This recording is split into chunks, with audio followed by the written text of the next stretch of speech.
My dear student, आज मैं आप सभी को रासायनिक संयोग के नियम का तीसरा नियम, जिसे गुणित अनुपात का नियम कहा जाता है, इस नियम के जो प्रतिपादक थे वो जॉन डाल्टन नामक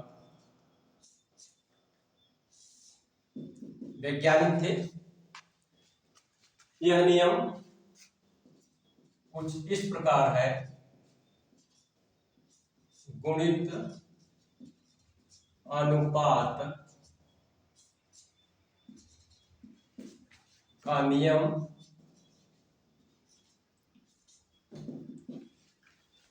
इस नियम को जॉन डाल्टन नामक वैज्ञानिक ने विकसित किया था, बनाया था, प्रतिपादित किया था।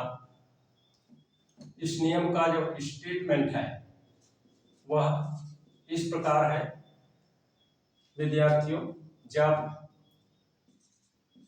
दो तत्व आपस में रासायनिक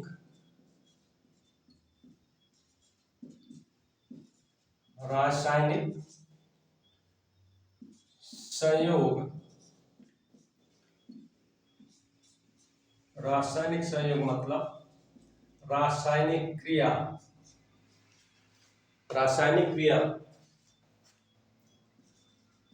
करके दो से अधिक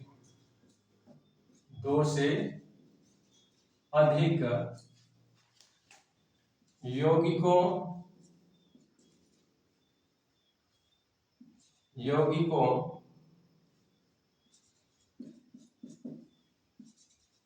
का निर्माण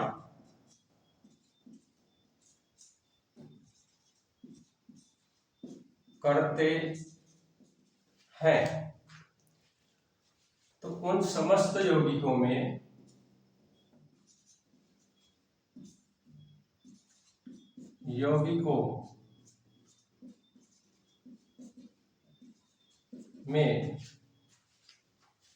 किसी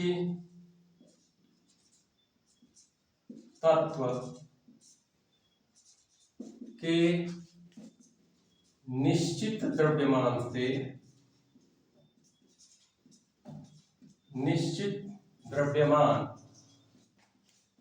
से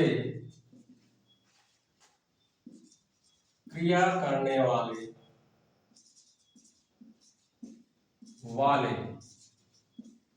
दूसरे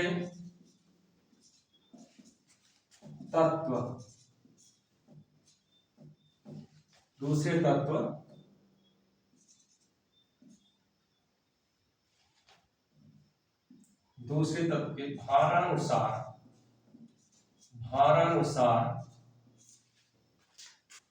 या मात्रात्मक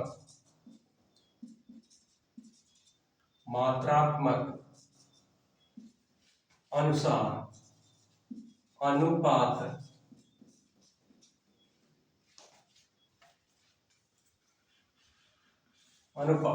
मात्रात्मक सरल अनुपात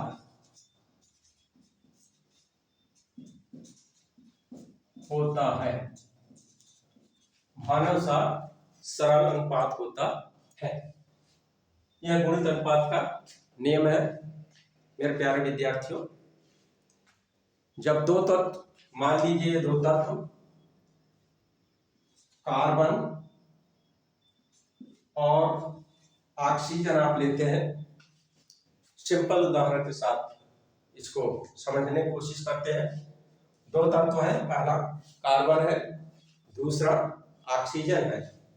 ये दोनों तत्व जब आपस में क्रिया करते हैं तो दो यौगिक बनाते हैं।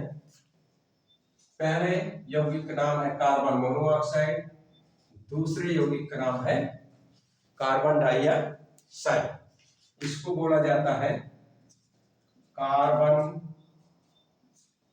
मोनो ऑक्साइड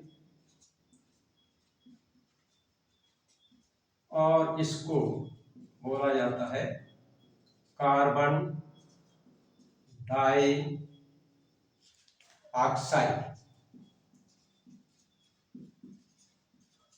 इस तरह से कार्बन और ऑक्सीजन के बीच में रासायनिक सहयोग के होकर दो यौगिक बनाते हैं, कार्बन मोनोऑक्साइड, कार्बन डाइऑक्साइड। यदि इन यौगिकों में भारानुसार आप कार्बन और ऑक्सीजन के अनुपात की गणना करते हैं तो इस यौगिक में कार्बन का अनुपात 12, ऑक्सीजन का अनुपात 16, कार्बन डाइऑक्साइड में कार्बन की मात्रा भारानुसार 12 ग्राम है और ऑक्सीजन की मात्रा भारानुसार 32 ग्राम है। इस तरह से कार्बन और ऑक्सीजन का अनुपात आप देखते हैं कि दोनों यौगिकों में कार्बन के अनुपात को अगर आप निश्चित कर देते हैं तो दोनों यौगिकों में ऑक्सीजन का जो अनुपात होता है, ऑक्सीजन अनुपात ऑक्सीजन वो होता है 16 अनुपात का 32, या इसी को आप सरल अनुपात के रूप में कन्वर्ट करेंगे तो 1:2 होगा। यह होता है गणित अनुपात का नियम। डियर स्टूडेंट, इस नियम के अनुसार जब दो तत्व आपस में क्रिया करते हैं, दो से अधिक यौगिकों का निर्माण करते हैं, उन समस्त यौगिकों में यदि आप किसी एक तत्व की निश्चित मात्रा कर देते हैं, डिसाइड कर लेते हैं, उन यौगिकों में अन्य जो तत्व है, दूसरा तत्व है, भारानुसार उस तत्व के अनुपात में एक सरल अनुपात होगा या फिर गुणित अनुपात होगा। मेरे प्यारे स्टूडेंट, यदि हमारी ट्यूटोरियल सामग्री आपको अच्छी लगती है तो हमारे वीडियो को लाइक कर देना, सब्सक्राइब कर लेना और बेल आइकन को जरूर दबा देना। मैं आपको इसी तरह के अन्य सामग्री जो रसायन शास्त्र से संबंधित होगी अपने YouTube चैनल केमी टॉक्स में अपलोड करते रहूँगा। धन्यवाद।